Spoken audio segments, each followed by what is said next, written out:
Halo guys, selamat datang di Nista Podcast dalam edisi berbincang tentang seni di masa pandemi. Sebelumnya perkenalkan saya Alvina dan saya Anissa. Jadi di sini kita bakal bahas tentang berbisnis dengan seni di masa pandemi. Nggak kerasa udah hampir 3 tahun sejak pandemi mulai mewabah. Selain berdampak pada kesehatan masyarakat, COVID-19 ini juga berdampak pada sektor ekonomi. Banyak perusahaan yang bangkrut, karyawan yang di PHK, dan karena itu banyak yang kehilangan arah. Oke, tapi di balik itu semua masih ada segelintir orang yang mampu bertahan menghadapi situasi ini dengan inovasinya. Ya, di sini kita udah ada narasumber. Jadi beliau adalah seorang direktur dari sebuah galeri kontemporer. Mari kita panggilkan saja, ini dia Bapak Niko. Ya. Halo semua, terima kasih adik-adik mahasiswi dari di Bali. Oke, nama saya Niko, saya pemilik dari Galeri Zen One Kuta. Salam kenal semuanya. Kalau mau tahu lebih jauh tentang Galeri Zen One bisa cari di Instagram atau di Google. Silakan. Oke, baik Pak. Dengar-dengar Galeri Zen One ini terakhir kali waktu itu ngadain art exhibition ya Pak? Ya. Mungkin boleh diceritain sedikit gimana itu art exhibitionnya? Kalau art exhibition kita memang agenda rutin di mana tugas sebuah galeri adalah menjadi jembatan bagi para penikmat seni dan para kreator seni, yaitu yang kita sebut perupa atau seniman. Jadi kita Galeri Zen One ini sejak berdiri dari tahun 2020, pada saat pandemi kita berdiri, kita sudah melakukan 33 pameran terkurasi. Berarti lancar ya Pak, bisa dibilang art exhibition yang kemarin? Ada prosesnya. Nggak ada prosesnya. Yang Vina bilang, gitu. ya tidak mudah untuk bisa bangkit di saat pandemi dan di posisi sekarang. Ya kebetulan memang Galeri Zen One saat ini cukup eksis dan cukup dikenal sebagai galeri yang baru muncul dan sudah istilahnya sudah melakukan banyak event dan bekerjasama dengan baik dengan para seniman dan pecinta seni. Tadi Bapak sempat bilang kalau tidak mudah untuk memulainya kan. Nah, sebenarnya apa sih alasan utama yang mendorong Bapak untuk memutuskan sampai di titik ini kayak oke, aku mau buka galeri ini? Perjalanan saya di seni sebenarnya tidak sebentar. Saya masuk di dunia seni dari tahun 2006.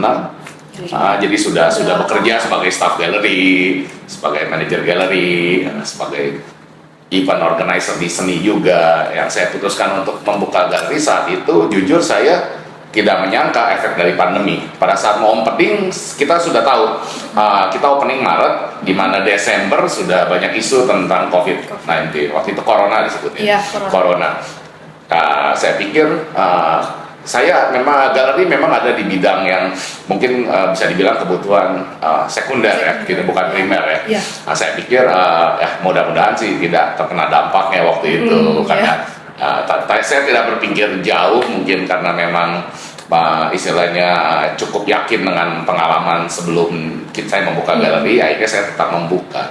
Dan pada saat membuka grand opening, seminggu kemudian lockdown. Lockdown. Tapi pada saat saya pameran pertama, kita cukup mengumpulkan seniman-seniman top di Indonesia. Jadi nama waktu itu sudah tercatat. Akhirnya di masa pandemi banyak sekali orang melakukan kegiatan secara online.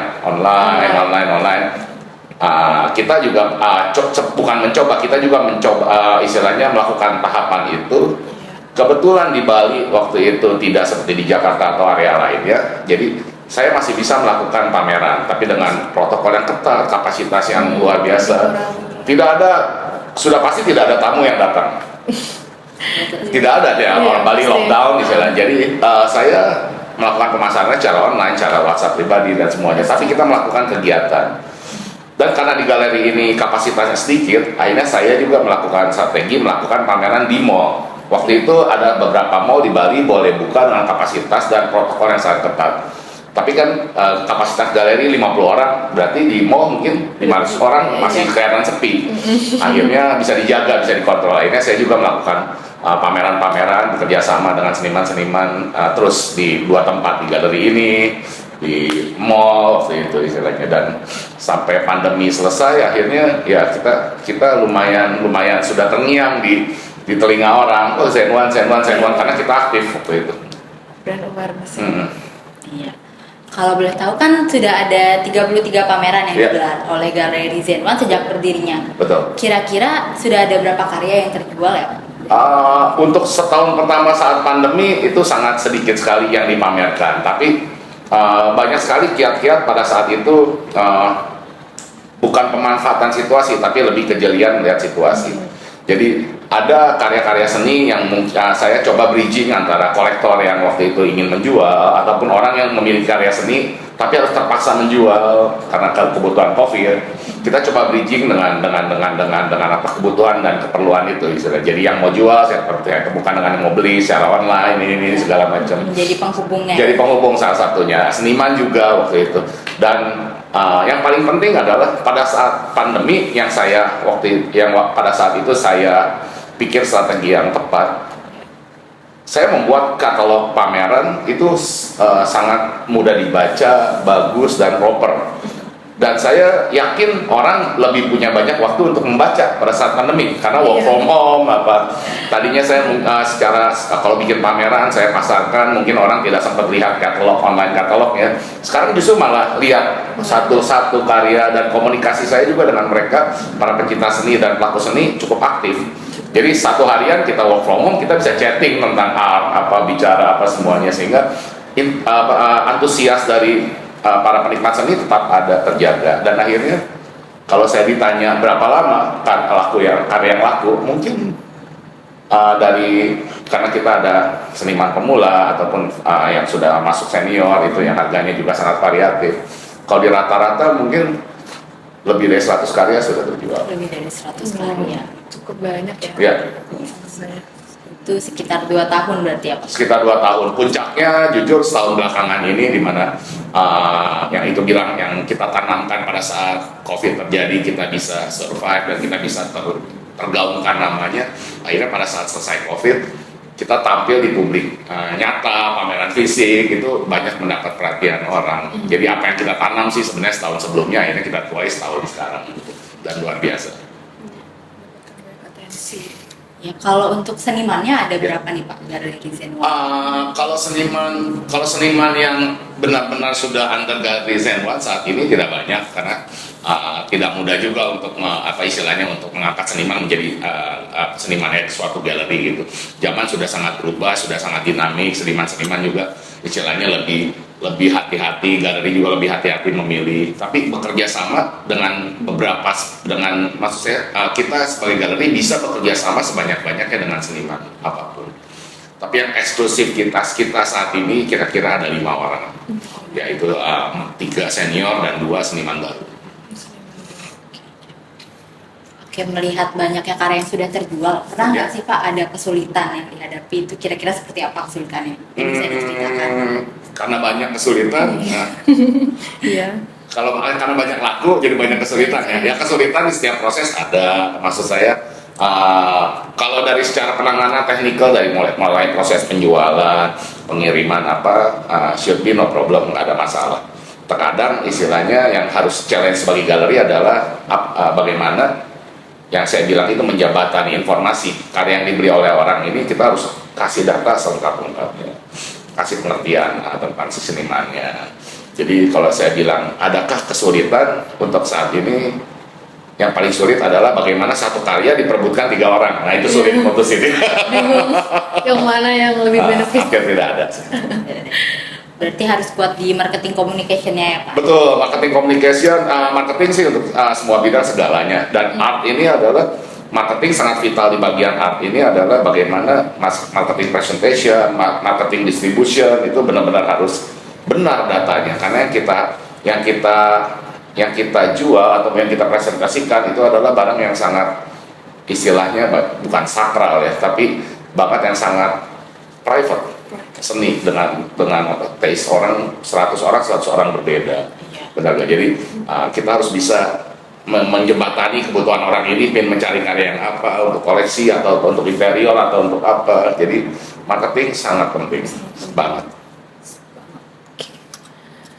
Oke, kalau gitu dari Bapak sendiri nih, mungkin ada nggak ya tips dan trik untuk para pebisnis muda nih yang mau mulai bisnis? Kira-kira gimana tuh? Oke, Nis yang paling penting adalah bagaimana saat kita memulai kita fokus, nomor satu, fokus istilahnya, tidak dalam arti tidak mengerjakan hal-hal yang lain yang di luar jalur apa yang sedang kita kerjakan. Ya. Nomor dua, yakin. Bagaimana supaya yakin? Supaya yakin adalah kita harus produk knowledge apa yang kita tawarkan harus benar-benar sudah kita kuasai, itu paling penting. Dan yang ketiga, zaman sekarang ini manfaatkan semua istilahnya peralatan, tools, entah di handphone di mana, ya khususnya yang saya bilang kemudahan orang untuk membaca, kebutuhan orang untuk transaksi. Jadi manfaatkan kecanggihan zaman sekarang, tapi harus sesuai jalurnya. Seperti fine art ini, lukisan kan sangat beda dengan kita jualan handphone ataupun jualan mobil atau ya jual mobil biasa pun sekarang pun beda. Jadi kemasan presentasinya sangat penting. Jadi fokus. Produk knowledge yang bagus dikemas sesuai dengan istilahnya, orang dipakai baju sesuai dengan dianya, dengan dia, dan ya itu paling penting kalau saya tiga itu. Dan yang paling penting terakhir adalah database. Ya, bagaimana cara dapetin database? Marketing. Jadi intinya adalah marketing. Intinya marketing. Oke. Segmen terakhir mungkin Bapak bisa memberikan lagi motivasi kata-kata buat ini yang pada nonton ini biar makin semangat untuk memulai bisnis. Oke, tadi kalau tips-tips kan sudah ya. Iya, kalau untuk generasi muda sekarang harus selalu istilahnya bukan sekedar yakin atau optimis ya, tapi bagaimana bukan juga greedy atau serakah, tapi ambisi juga masih ambisi yang terbatas. Maksud saya, be the best, apapun yang kalian lakukan yang terbaik sampai tuntas. Lakukan yang terbaik sampai selesai, sampai tuntas. Nah, istilahnya baru kalian bisa decide, kalau saya bilang bahwa langkah ini tepat atau tidak. Gitu, semua ada aksi sama reaksi. Albert Einstein sudah menciptakan dengan baik rumus E sama dengan MC kuadrat, aksi sama dengan reaksi. Dan zaman sekarang ini manfaatkanlah kecanggihan teknologi dan semuanya, istilahnya strategi apapun untuk bisa mendulang sukses. Baik, berarti kata lainnya kayak do the best and let God do the rest gitu. Universe sudah, Tuhan sudah menciptakan semua, sudah menyediakan untuk kita ya, semua jalan ada kita ambil ini ada plus minus, kita ambil ini ada plus minus istilahnya. Tapi yang penting adalah saya garis bawahi, berbuatlah sesuatu dengan benar, karena yang benar sudah pasti baik, tapi yang baik belum tentu benar. Bener banget kalau gitu sekali ya. Kalau motivasinya yang lain nih biar pada semangat dengar kata-kata motivasi dari Bapak. Makin terbakar. Semua bisa sukses sesuai arafnya, sesuai porsinya, sesuai situasinya dan di dunianya masing-masing. Benar. Oke, karena Bapak Niko sudah memberikan motivasi, maka berakhir pula sesi podcast kita kali ini. Ya. Jadi sungguh seru banget ya perbincangan kita kali ini. Benar-benar dapat insight yang banyak banget dari Bapak Niko. Terima kasih sebelumnya Bapak sudah menyempatkan datang dan meluangkan waktu untuk kita. Oke. Jadi gimana Pina? Kita udah selesai nih. Mungkin kata-kata terakhir dari Bapak Niko untuk yang nonton. Untuk Nista Podcast. Iya. Nista Podcast. Oke, untuk para pemirsa Nista Podcast. Yes. Terima kasih, tetap semangat, lakukan yang terbaik. Sama nomor satu adalah jangan pernah berhenti belajar. Nggak ada habisnya belajar. Jangan pernah berhenti belajar. Mungkin buat kalian yang tertarik sama seni bisa mampir ke Galeri Zenwan, mampir bertemu Bapak Niko, konsultasi seni dengan Bapak Niko. Iya, bener. Biar kalian bisa lihat lukisan-lukisan yang bagus-bagus. Jangan lupa datang. Oke. Baik, gitu aja ya Kak Alvina, udah ngobrol-ngobrolnya seru banget. Kita ketemu lagi di lain waktu. Sampai jumpa. Terima kasih. Thank you. Terima kasih Bapak Niko. Terima kasih.